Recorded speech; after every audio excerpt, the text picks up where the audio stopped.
circumstance to go. Leave me, run like you've never run before.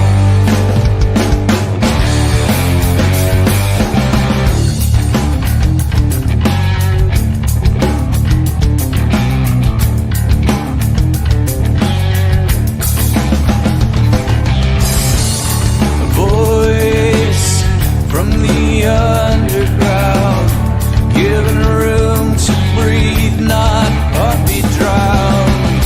So die if you get the chance. Better men than you've been, let this dance to go. Leave me, run like you've never run before.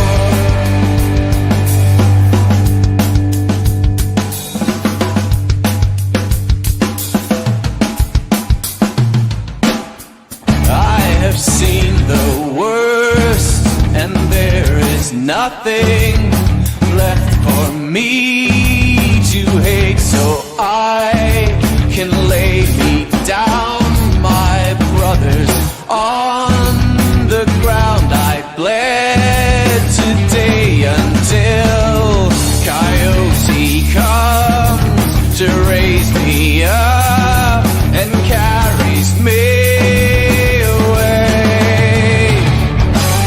To go, leave me, run like you never did. No, leave me, run like you've never run before.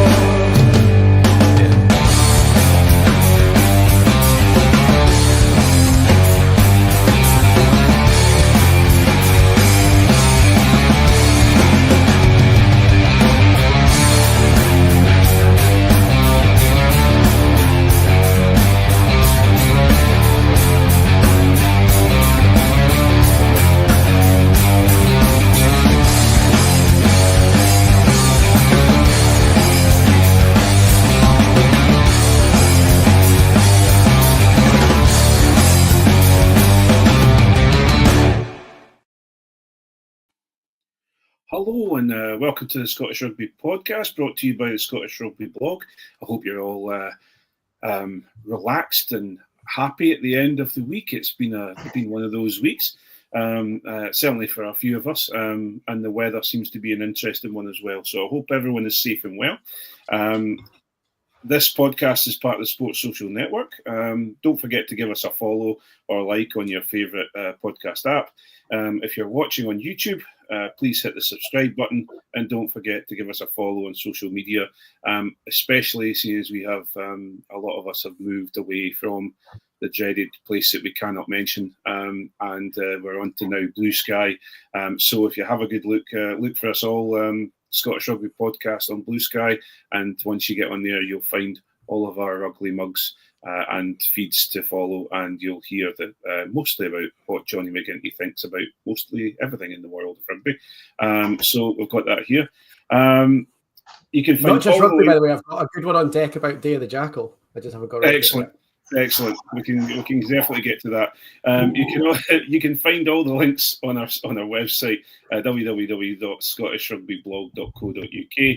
If you listen on Apple and like what we do, please do leave us a review on Apple Podcasts. It's always nice to see if we're doing something right as well as something wrong, usually. If you like more content and want to support us and support what we do, you can subscribe to our Patreon from just £3 a month. And it gives you access to our super secret Facebook group and the second part of tonight's podcast, as well as some Patreon exclusives now and then. And that's all of the technical jargon out of the way. My name is Craig Manson. I hope you're doing well. And I am joined tonight by the gruesome twosome, the almost the Mitchell brothers. John Anderson is the first of them. How you doing, John? It's great to have you back on the pod. Thanks, Craig. Yeah, I think the Mitchell brothers would be so bloody lucky to look like this. Jeez, there is all sorts of facial hair nonsense going on here. So yeah, no, it's great to be back, Craig. Thank you. Looking forward to this one. Good. And also joined by our getting almost a regular now, Johnny McGinty. He's alongside and a good mate of mine, and also someone we spar with regularly. How are you doing tonight, Johnny? I'm good. You know, I've not taken an unscheduled day off now for several months, which I'm feeling pretty good about. I also think that the Mitchell brothers is a bit rich coming from you, Jumbo Mitchell, Craig Matheson. You're not exactly Mitchell.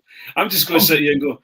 I've either got a get at my pub, or I've got a you're not my father. You know, so. I mean, to be fair, there is a distinct genre going on in this podcast tonight, isn't there? Yeah, there's a serious vibe. As far if anyone's into this vibe, give us a shout, because this is what we do.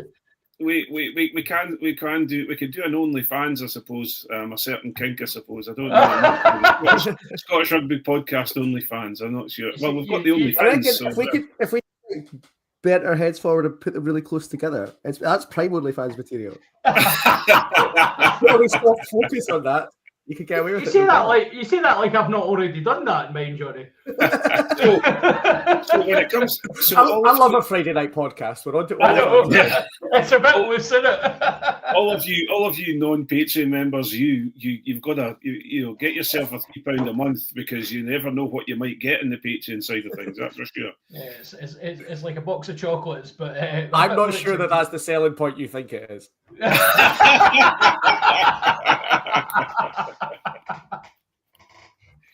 Well, we'll, on that point, we'll move on very quickly. So we'll move on to the news.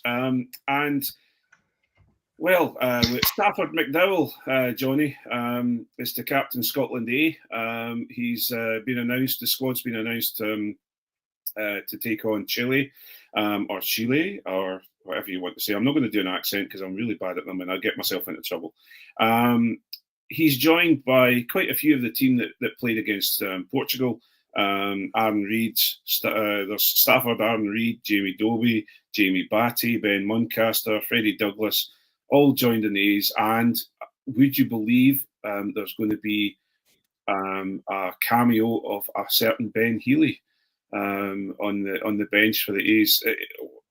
Is this an old style A's group, or is this just giving people some more appearance time, Johnny? Yeah, it's weird. It's got a real sort of like 1.5 vibe to it. There's a lot of guys that were involved last week. I think Staff's probably the first person in history to captain the full international team and the A's in the space of a week. It's an interesting idea. I like it, and the thing is, it's a full strength Chile squad, and Chile are now a 2-time World Cup team. So like, this is not a joke team. You don't want to send out a full A team. We've kind of made that mistake before. Chile deserve a full international team. Actually, I think Chile deserve a full international, to be honest. But they certainly deserve, the best kind of caliber that we could give them, given that we've got Australia the next day. So I like the look of the team. I think it's interesting. I think it should be a decent game, and it's on free to air as well, which is ideal. Yeah, absolutely, and I think that's got to be a huge bonus, John. Free to air. There's been a lot of the usual sort of things come out, moans and groans come out about free to air when it comes to Autumn Nations, etc. So it must be a pleasing thing for those that are able to get to it. Yeah, I think it's excellent, and I think given what the weather is predicted to do tomorrow, there's been quite a few tickets sold for the game, but I think you might find a few of those decide to shelter from the weather a wee bit. But no, it's great. It's on free to view, and it's great to see a bit of diversity in the fixtures as well. Like there's almost the counter argument that the fact you've got such a carryover from Portugal into the A fixture is indicative that Portugal maybe is an A fixture. And I don't, given how well Portugal played at the weekend, it was never in doubt, and we'll come on to that, I'm sure. But there's an argument. It is still an A fixture, and there is a development aspect. But I do like that Scotland are taking it seriously. I like that Stafford's carried over. It's almost like he's the midweek captain, if you will, if it was a British and Irish Lions tour. Yeah. And there's some really, really good players in that side, and I think it's good that a few players are going to get some game time. I think it's good that you've mentioned Ben Healy. I think it could do him the world of good just to get a bit of game time away from his best pal ever at Edinburgh. So there's opportunity there. I don't think Chile will trouble that team. It's a good team, right? Scotland. Yeah. It's maybe indicative of the depth we've got now, but. I'm really looking forward. It's a weekend of rugby, so what's not to look forward to? Absolutely, and actually, I've got a second piece of news here, which actually probably should have been above this. But Donna Kennedy finally inducted into the Rugby Hall of Fame, and someone who is the most capped, all-time most capped player for Scotland at 115 caps. Made her debut for Scotland in 1993 against Ireland, and then hung up her boots in 2010. Someone who I think we all agree would have had far, far, far more Scotland caps if they had more fixtures sorted out for them. Jonny, someone who's led from the front from the start, a really worthwhile inductee at the Players' Hall of Fame. Yeah, and it's nice to see how much she appreciates it as well, and how much she's enjoying it, because I think Donna Kennedy is one of these people who deserves so richly all of these good things that are coming to her. So, they spoke to her for one of the papers, and they put the photo of her standing next to her statue on Princess Street when they had the women's team statues out. I think that must have been WXV. They maybe had the women's statues up. Yeah. So, she was loving that. She says it's the second best thing to getting made a dame, getting put in the World Rugby Hall of Fame. She's obviously over the moon about that, and she absolutely, if anyone deserves it, she deserves it. So yeah, it's really nice to not only see her get the accolade, but also get to see her enjoy it as well, because she is richly deserving of it. Yeah, absolutely. And John, last thing about Donna, but really someone who was a real, how can I put it, a real the words have totally escaped me. Trailblazer for women's rugby in Scotland. Okay. It's almost like you should be doing this and not me. But anyway, just any words you have for Donna Kennedy. I'm in complete awe of her. All I would say on that front is it's about bloody time. I think it's. Not to be a downer on it, but it's taken far too long for, as you say, the most capped Scotland player. I remember sitting in a quiz night 2 or 3 years ago, and the question came out. It was a rugby club quiz, and the question came up: who is Scotland's most capped player? And of course, the answer came up. The men's answers came up, and I absolutely was like, it's Donna Kennedy, and and they were like, no, that's just women's rugby. It's an absolute disgrace that this is still the case, and it was still looked down upon. Donna Kennedy, complete trailblazer for the game. All the success that Scotland women are having just now, you see these stories with all the women's sports teams that they look back and look at the girls that were absolutely blazing a trail when when it was just frowned upon to play these games, and she was a leader within that group, and it's incredible that she's getting these accolades now, and long may that continue. She deserves a place in the Hall of Fame. She's an absolute ambassador for Scottish rugby, and it's great to see that she's probably less bitter about it than I am, actually. Yeah, she seems quite happy about it, but I'm like, she should have been done sooner. God shit. So, but that's probably just a bit of frustration with what we see continuing to happen. But Absolutely, so deserved, and what a player as well. Absolutely. That not to be overlooked, she was a great rugby player as well. Yeah, absolutely. And sticking with women's rugby, Jonny, the Celtic Challenge fixtures have been announced, and the season kicks off 20th of December, Edinburgh v Glasgow at the Hive for 7:35 p.m. kickoff. Celtic Challenge. Everyone keeps saying, "Oh, it's been announced, Jonny. Oh, the Celtic Challenge is happening again." This should be something that just now forever continues, does it not? Yeah, I think so. It was great last year. There were some great games. Some of the stuff and it's 3 unions that traditionally and also currently are not great with women's rugby. But to give them their very slight due, some of the things that they did for the Celtic Challenge last year, there was some really good stuff. So some of the double headers were really good. I thought the day of the 1872 at Murrayfield last year, where we had Glasgow Edinburgh women at the Hive straight before the men's game over the road, was brilliant. There was kind of similar stuff going on with the other 2 unions, and make no mistake, Scotland are the best of those 3 unions at treating their women, and we do not treat the women's team very well. That is 3 awful unions, and they're doing basically the bare minimum. But you've got to say that they did put a bit of effort in last year. I thought the SRU's social media in particular was really good around the Celtic Challenge last year. I think that probably needs to continue.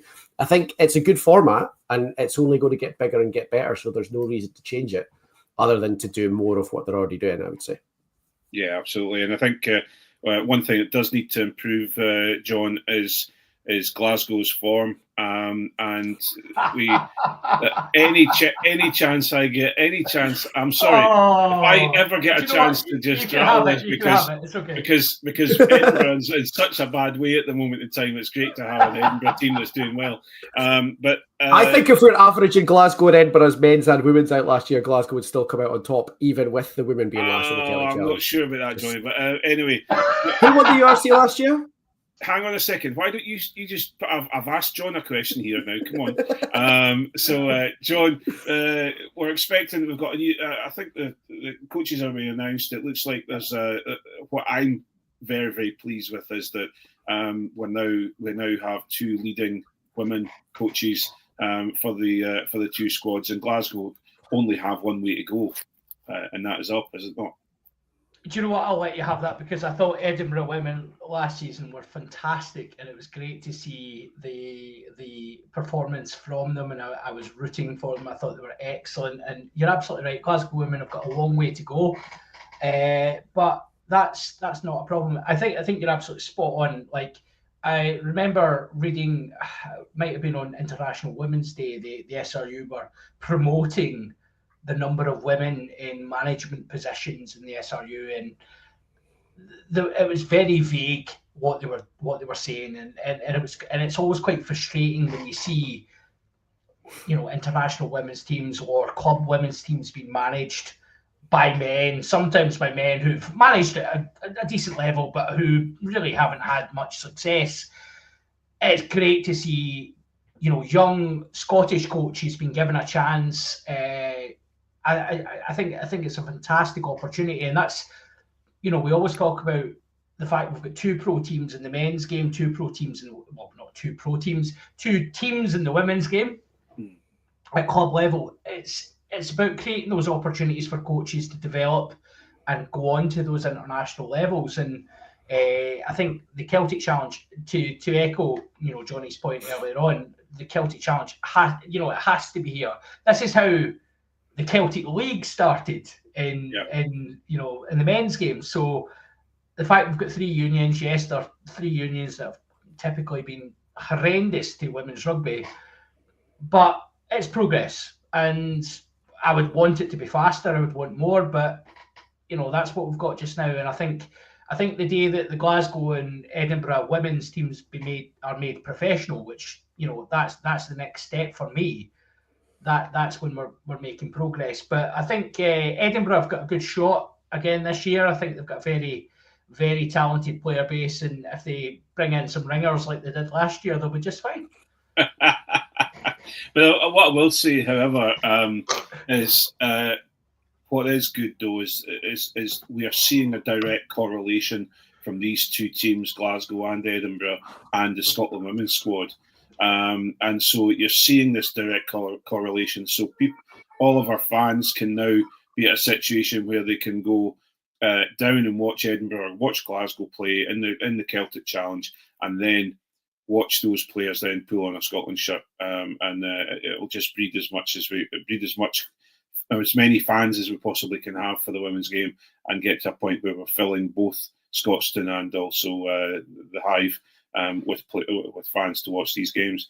We'll move on. I've got the last piece here. Jonny, there's been an announcement that there's going to be some purple-shirted people going around Murrayfield collecting on behalf of Siobhan's Legacy of Love for the Glasgow Children's Hospital. Something that Siobhan Catigan supported from a very young age. I think this is going to be. It's good to see that the SRU are actually starting to, hopefully celebrate a little bit about Siobhan Catigan. Yeah. Yeah, I don't know how I feel about this. I was really conflicted when I saw it, and I couldn't even work out why I was so conflicted about it, because it's objectively a really nice thing, such a great thing to do. It's it's a cause that Siobhan was interested in. It's something that her family are really keen to do. It's a great gesture. I think it's also the first time I've really seen her mentioned by the official media channels in quite a long time. And it was mentioned as like, oh, everyone's going to come around and shake buckets, so give your money for the Children's Hospital. Not she was playing for Scotland when something catastrophic happened to her. And so I'm still a bit like, I feel like a really horrible person saying, I don't know how I feel about this, because it's such a nice thing. It's such a great thing to do. But with everything that's gone on before, I'm also still a bit like, feels kind of dirty that this is how we're speaking about her as like a bucket shaking thing. I think you're right. I think John, I don't know how you felt. I am very, very similar to Jonny when I saw it announced. However, I'm sure those of you that come over to the Patreon will have a little bit more of a franker chat about things. But all I can say is there's going to be good come out of this particular thing, and we have to celebrate that. And also, I'm pleased to see, John, is that Siobhan's name is not being forgotten as well. Yeah, I think that's absolutely important, and I think it does speak to a slight step change in the SRU's policy on this. Obviously, there was the very frank interview with John McGuigan, where he talked about perhaps the mistakes that have been made, and the fact that he has spoken to the family, he's apologised for the conduct that happened. I think it was awkward. I don't disagree with you, because I saw it as well and went, oh, okay. I'm not sure.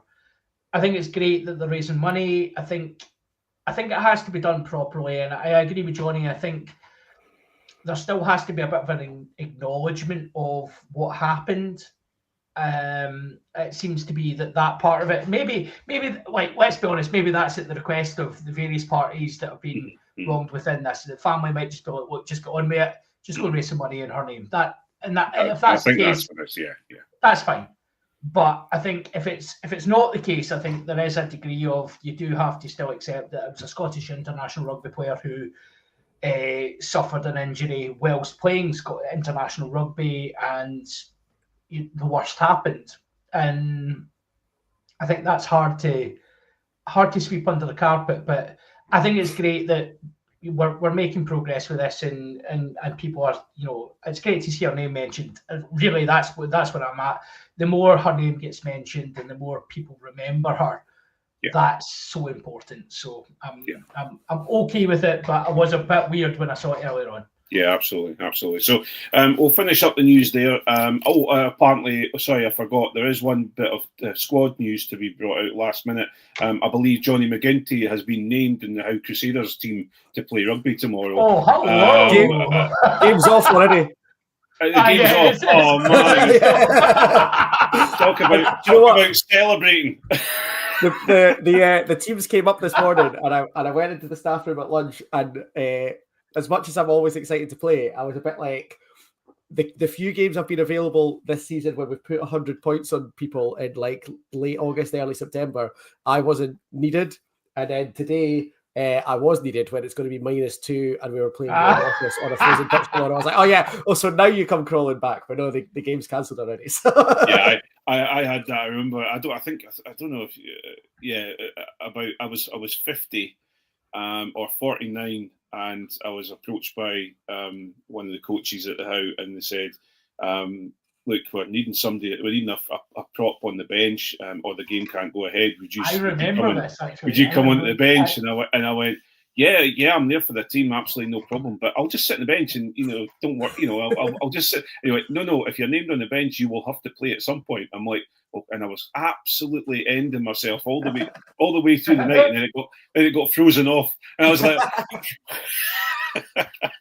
Be honest, that's what we love, though, isn't it? Like, I remember you were there, a game that I stepped in for the twos 3 or 4 years ago, and 5 old boys turned up. So I was the youngest, and I must have been about 36, 37. 5 of us showed up, and we kind of scraped 14 or 15 players together, and we went to the changing room, and they just gave the 5 old boys the shirts from 1 through to 5, and. For context, for anyone who doesn't know me, I am 5'9" and 80 kilos, and they gave me number 4. And I was just like, okay, like I guess this is happening. Anyway, it's good fun, isn't it?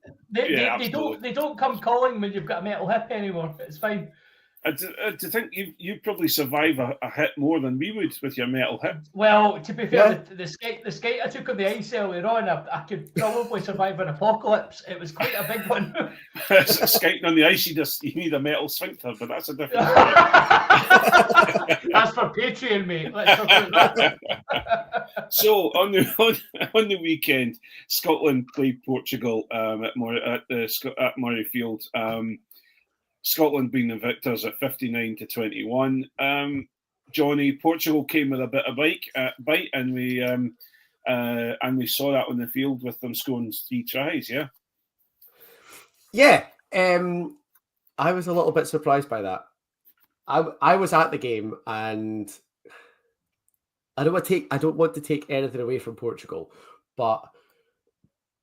How do I put this diplomatically? They didn't score their tries through organised phase play. Let's put it like that, because they were a fairly interesting backline in particular. Their approach was avant-garde, to say the least. But they were good for 3 tries. I actually think that they deserved it. They played hard for the whole game.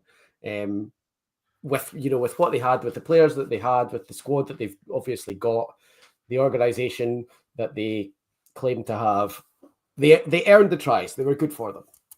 But yeah, I was a little bit surprised. Yeah, and John, you mentioned earlier on that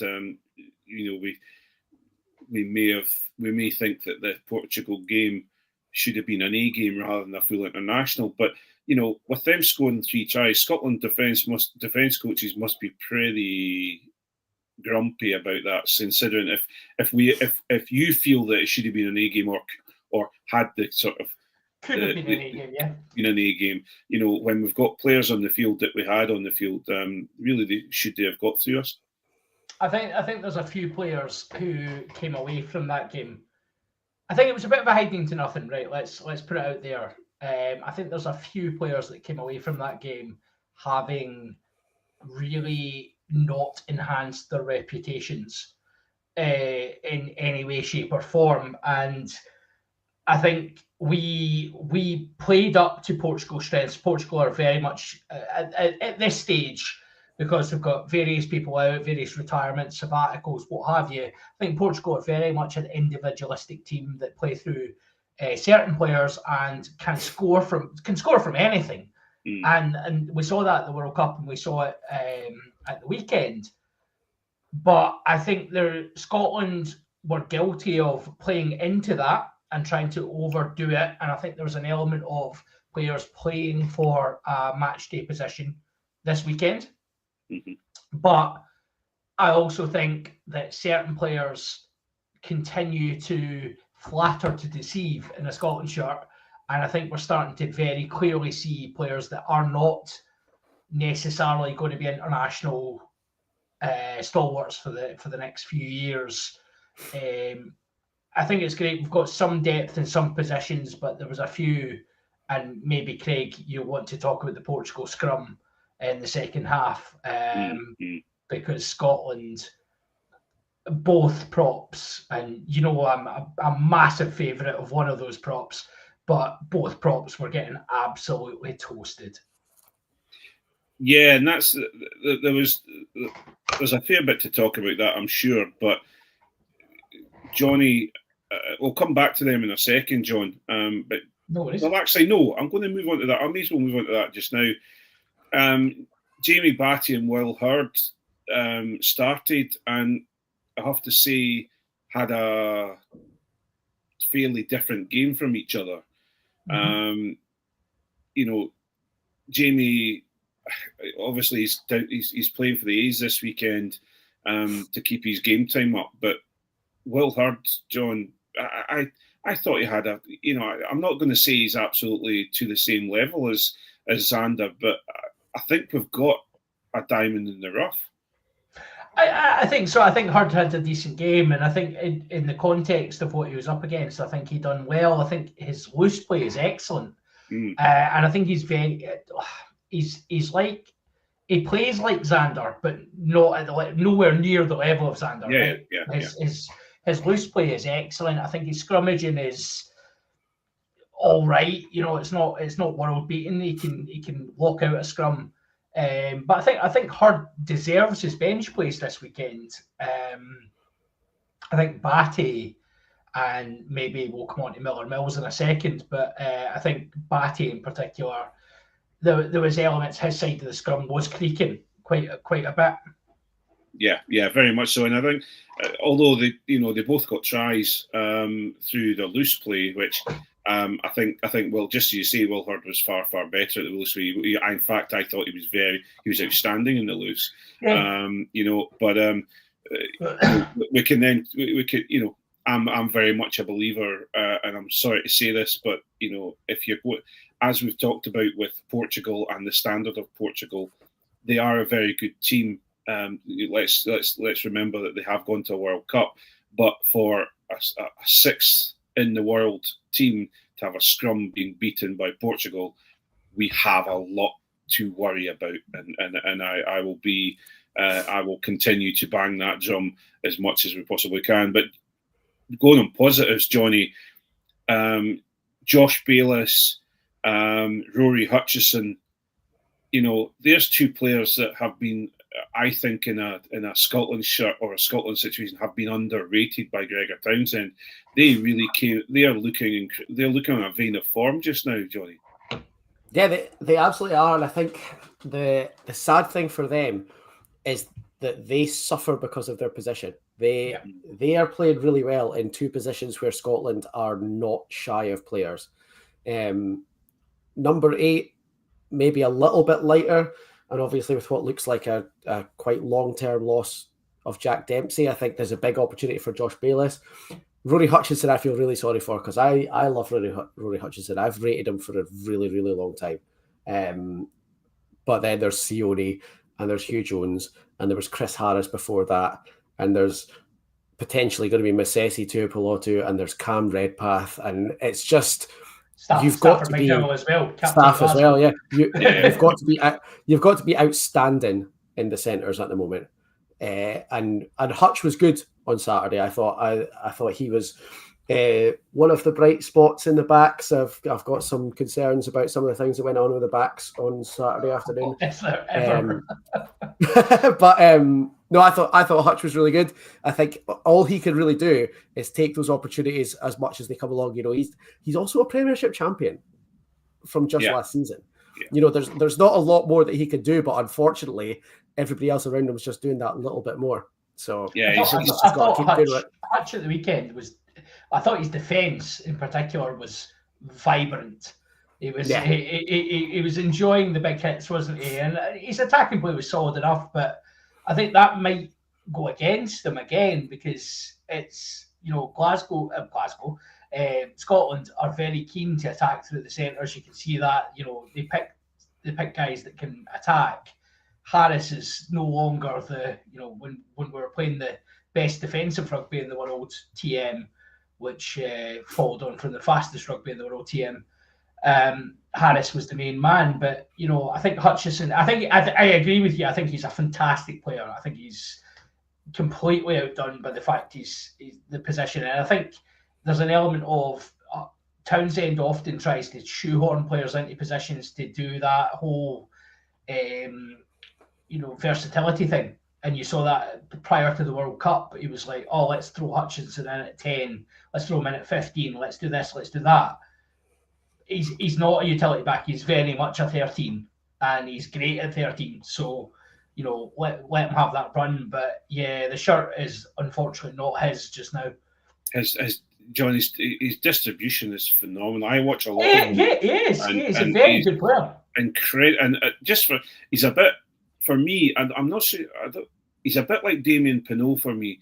As in, he looks like he's running a lot slower than he actually is going. Yeah, and he's incredibly smooth. And I really, really rate him. The thing that gets me about Hutch is that 5 years ago we would have been falling over ourselves with how excited we were about foaming at the mouth to get him. Yeah, absolutely. Yeah.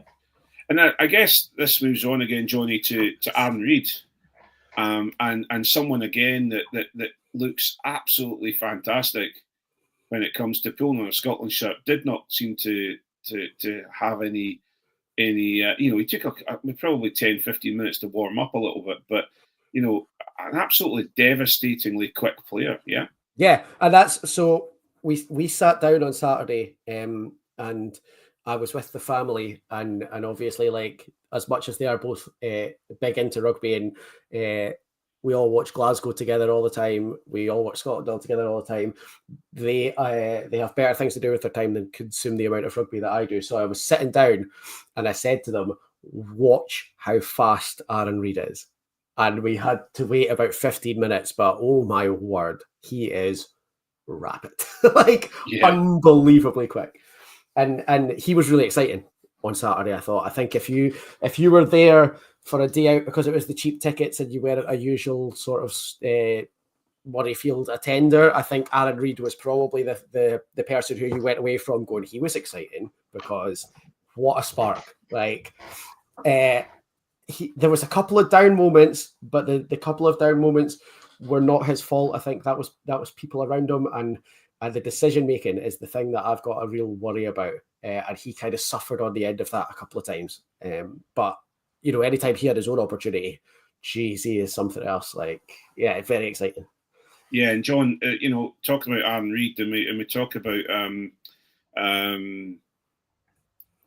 his name's just going right out of my head. The other Glasgow captain who may come on the wing, who's injured. Sorry, Kelsey. Yeah. How could you forget Steno? Because he's injured out of mind, out of his mind. He'll be right back in your sight come 1872 time, man. Well, this is absolutely, I'm sure. Well, this is the question though, and we're talking about everyone's queuing up to decide, to say, well, who's going to replace Duhan, because Duhan's coat's on a sugary peg at the moment, and we're looking at, we've got Kyle Staines in the queue, we've got Kyle Rowe, we've got Jamie Doby, who obviously is far better on the 9, but he's been mentioned on wing as well. Yeah, you've got Blair Kinghorn, who does the odd cameo at wing, and then you've got Aaron Reid, who's just looks to the man at born, in my opinion. I think Reid looked really good in the summer, and I think he continued that. I think this, right. So how best to put this? I think Blair Kinghorn is a 15, and I think we should treat him as a 15 absolutely forevermore. Let's not be putting, whilst Tom Jordan was outrageously good at fullback, right? Let's not be throwing Blair Kinghorn on the wing. If you want Kinghorn on, play him at 15, right? Yeah. Yeah. He's not a winger, and I say that as a person who scored tries on an international wing. Kinghorn has got plenty of them. He is not a winger, right? His defence is, but I think Kinghorn is an excellent fullback. I think we have got enough depth at wing. I think if Steno was not injured, he would have been in this team this weekend. I think he would have been playing this weekend. I think Kyle Stain's game has improved. Since becoming Glasgow captain, he's become a much better player, which you don't always see with captains. You sometimes see the burden of leadership sometimes bothers him. I think he benefited from the vote of confidence from Franco Stain. Franco Smith, sorry, Franco Stain. That's Kyle Stain. He is a very talented player, but there is options, and let's not forget we do have injuries in the wing as well. There is other players to come back. There's other options in the back three. But I think Aaron Reid looks like a massively good. If you're looking at drop off and you're like, oh, we're going from Duhan to, let's say, Duhan to Kyle Stain, or Kyle Stain to Duhan to an Aaron Reid. It's that's the thing. When it comes to the wing for Scotland, where is the drop off? Because you've got Darcy, you've got Duhan, you've got Kyle Stain, you've got Aaron Reid. You've got Kyle Rowe, who's not far below that. Like realistically, the first winger that you're a bit like, oh, I don't really want him on the wing, is Blair Kinghorn, European Cup and winning world-class fullback. So there's not a worry at all. That's before you even mention Aaron Reid. Scotland's problem in the backs at the moment is, as far as our first 15 backs go, we have got, if you're being really harsh, we've still got 2 backs more than we need that are so good that you have to have them in the team. Like, if everybody's fit, you cannot realistically make an argument to leave out Sione, Hugh Jones, Darcy Graham, Blair Kinghorn, Duhan van der Merwe, Kyle Stain, or Tom Jordan. You need to have them all in the team. And how do you do that? It's not possible. Adding in Finn Russell, of course, to that party. Yeah, so what we'll do is we're going to take this chat over into the Patreon.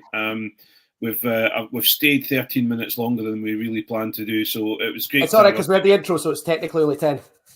There we go, excellent. And I want to thank everyone for tuning in to this free bit of the Scottish Rugby Pod. And if you want to hear or listen to more of us chat, we're going to talk over the Scotland team that's been announced as well for the Australia game. If you want to listen to all that sort of thing, please do invest in a bit of Patreon for us, and you'll hear not only our views but also probably a lot of stronger views from our pundits that are with us today, and my colleagues that are with me, along with the Hands in the Ruck section, which is what's been really ripping your knitting about rugby this week. A big thank you to Jonny and John Anderson for taking the time on Friday night to come along and have a chat, and thank you for tuning in. And for now, goodbye. Bye, folks. Well.